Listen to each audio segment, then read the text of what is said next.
Time now for weather with Nebraska Extension Ag Climatologist and Market Journal Chief Meteorologist Al Dutcher.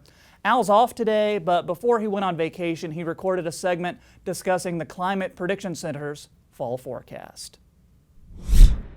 Hello, everyone. Fortunately, I'm on vacation in Michigan this week, so I thought this would be the perfect opportunity to bring you up to date on the official Climate Prediction Center's forecast for this fall and the revisions to the September forecast and then put my little bit of touch on it to see how I think things may progress as we go through this fall period, particularly with harvest coming up and this late season dryness issues that we've been dealing with. We will return to a regular forecasting as we go into the following week. So this is just a one week deal. Hopefully we can give you some valuable information here in the meantime while I'm gone.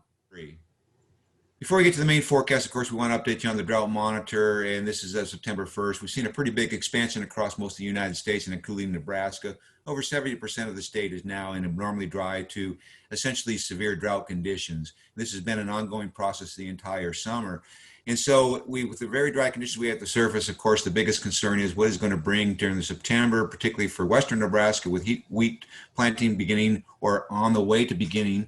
The lack of moisture is really concerning. So CPC released their first forecast of the year. Of course, they released their September outlook with very warm conditions and particularly concerning for the western part of the state. And then we also seen in terms of the newest update at the end of the month, a complete radical shift with below normal temperatures sitting over much of the central United States and that warmth pushed to the west. The reason for this is that CPC usually uses the upper air pattern for the 30-day forecast, and it has a lot of bearings. So if you think about it, this cold air coming at the end of the month, right at the time they were issuing this release, therefore we get this cold bias. But the nose model runs that I've seen show a much warmer trend for the second half of the month, and I suspect that will overwhelm what CPC is trying to push out for the month of September. More importantly, this is the one that is more concerning. On August 20th, the below normal precipitation was situated over the southern and central Rockies, extending out to the entire state of Nebraska. The latest update shifts that all the way to the north, increases the odds, and covers a much more substantial portion of the country.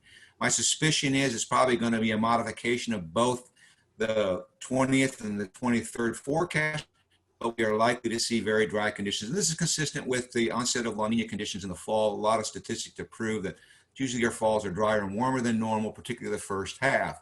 So as we go into the fall forecast, CPC issued that the 20th, indicating above normal temperatures for most of the country with the highest odds across the southern Rockies. And in terms of precipitation, a very strong dry trend across the southern Rockies in those strong drought areas.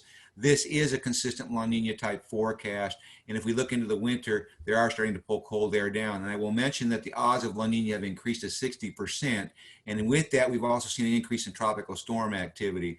So we have now up to 14 named storms. 3 are expected this week. That'll bring us up to 17 with the 22 forecasted. We very well may push in the mid-20 range on tropical system activity, and that's the wild card in this entire forecast. So unfortunately, I can't predict that, but it looks like we are going to stay dry for most of this fall, and things turn really bad as we get into the second half of the fall period.